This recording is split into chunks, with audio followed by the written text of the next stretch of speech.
So I just got back from my Japan trip.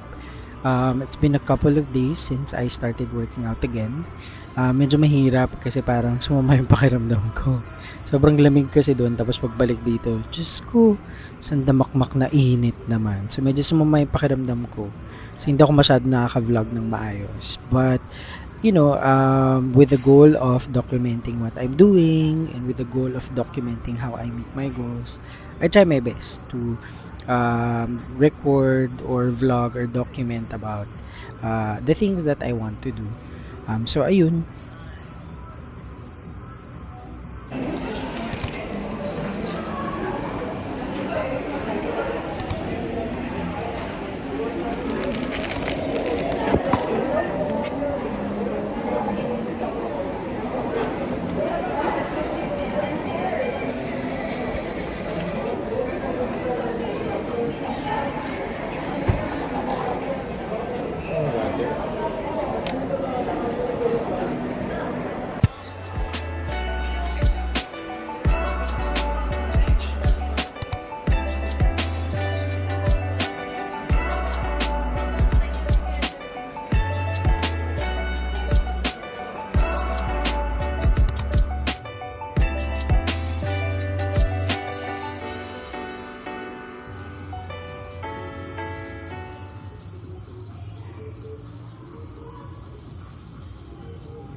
Okay, so I think this was probably one of the most difficult HIIT workouts I tried. Pag yung HIIT, ibig sabihin nun, high intensity interval training. So ang ginawa namin dito, parang 3 or 4 exercises, tapos wala masyadong rest. So after ko buhatin yung parang sand bag na 1.5 sa harap, kailangan ko pa mag-leg exercises, tapos may push-up, tapos meron pang parang core na ginawa, tapos meron pang parang parang back exercises na kung sunod-sunod yan. I think after ng araw na yan, suma na naman yung pakiramdam ko. Pero ginusto ko yan eh, 'di ba? But sometimes you really have to listen to your body. Nitong time na to, kayang-kaya ko siya. Pero siguro dapat ang ginawa ko noon dahil hindi pa ako masyadong nakapag-exercise ng tuloy-tuloy since kakabalik ko lang from a break. Sana hindi ako nagtodo, which is what I did. So the next time we met with my trainer na sobrang galing, he listened to what I said and binigyan naman niya ako ng low intensity naman pero more focused sa toning or sa strength ng muscles.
It's tennis time today. Yun lang. with Madam.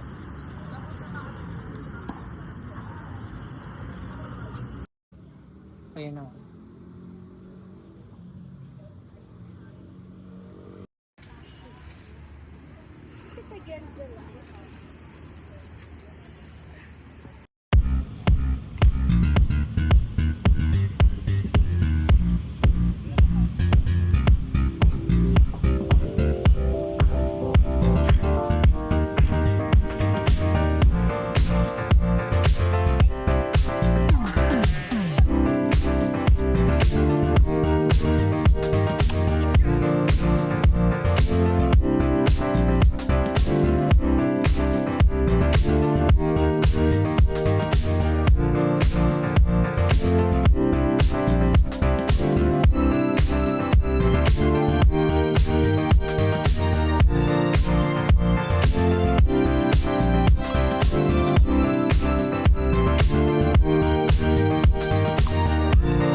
That session was deadly.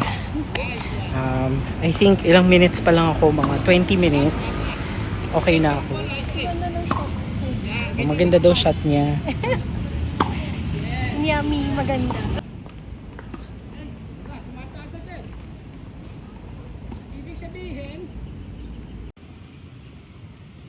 Suko na siya. Ayaw na niya. Suko na.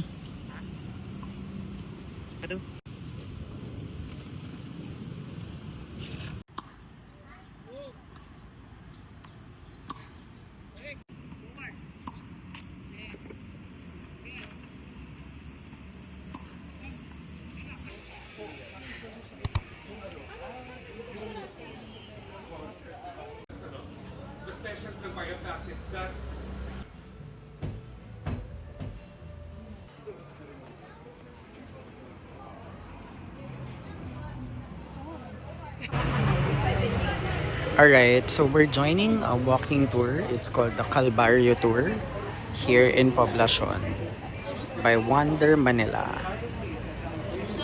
The Calvario here in Poblacion because it's very unique.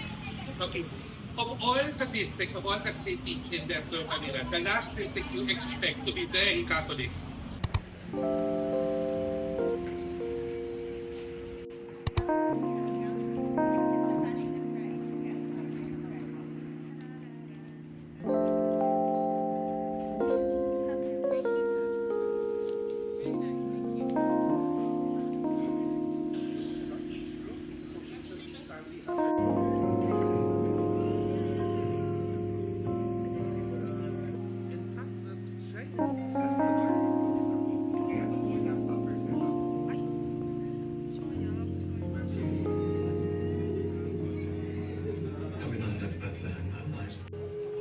What do we tell our friend little one?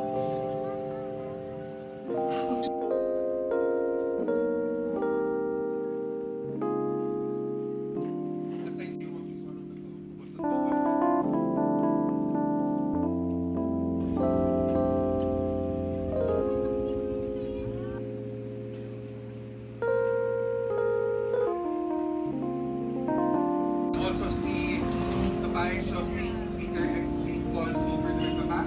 So the fact that this exists as the Church of St. Peter and Paul, but it was once as a Teldo church or the Teldo Diyos magpasawalang hanggan.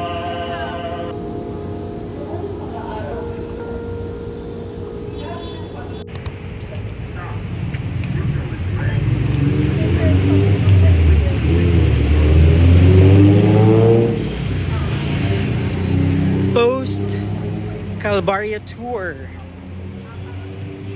Ella Avenue.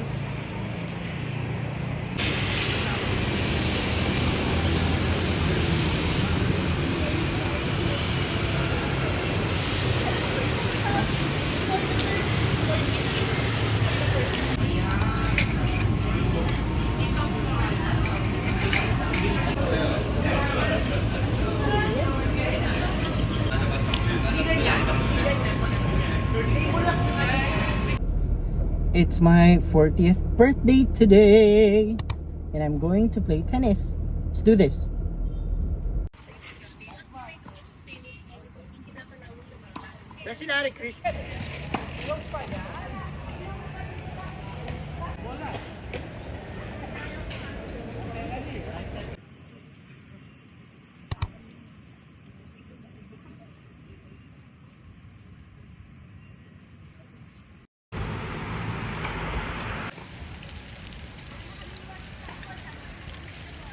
Okay, so I started my day waking up. Naghang, pag 40 ganun na talaga naghang na bigla. Tapos kailangan mo, ayan, naghang na naman. Kailangan mo muna siya i-recharge, gano'n. But I started my day playing tennis for 2 hours. Well, 1 hour and 40 minutes kasi napagod na ako. Tapos, ayun yung kasama ko. Hindi siya makapout. Natatakpan siya ng manubela. Deep inside, gusto niya mag-pout. Yung titingin siya yung ayun o. Yan. Tapos, yun lang. And then, later on, mag-overnight kami. Mga simpleng celebration lang with the family. And that's how I'm spending my 40th. Amara! Come here! Ika dito. Ano sasabihin mo kay Dada? Parang hindi ka masaya. Wow! Wow, dahan-dahan. Snow! Sansa! Hi! Hi! Sansa! Sansa! Yee! Hi! Snow! Hi! Yeah! Hi! Snow ito'y! Sansa! What? What? What? Happy? Are you happy? Huh? Snow? Okay.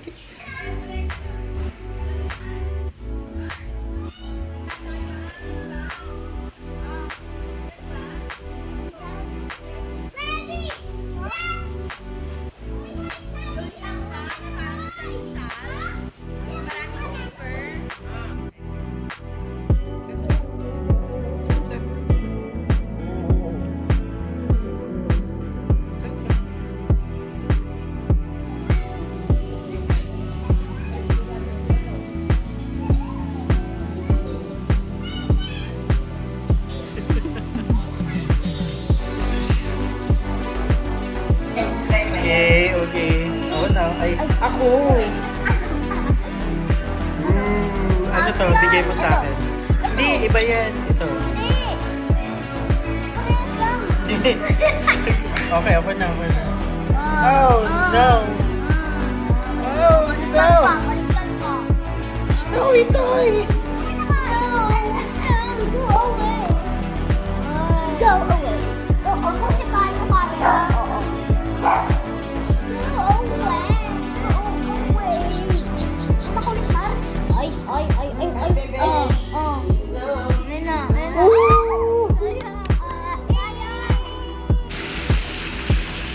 This is our home for tonight for my birthday celebration.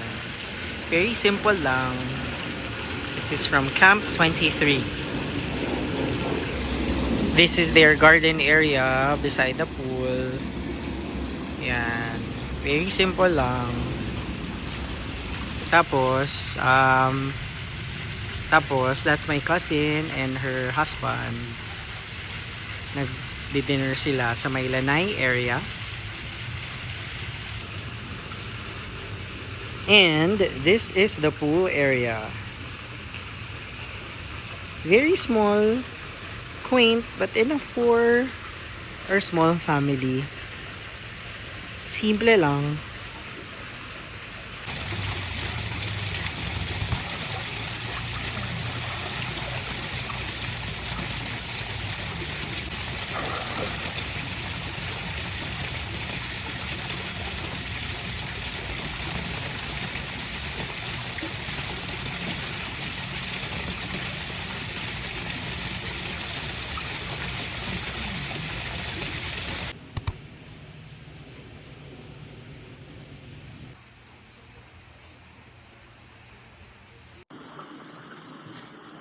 Hi.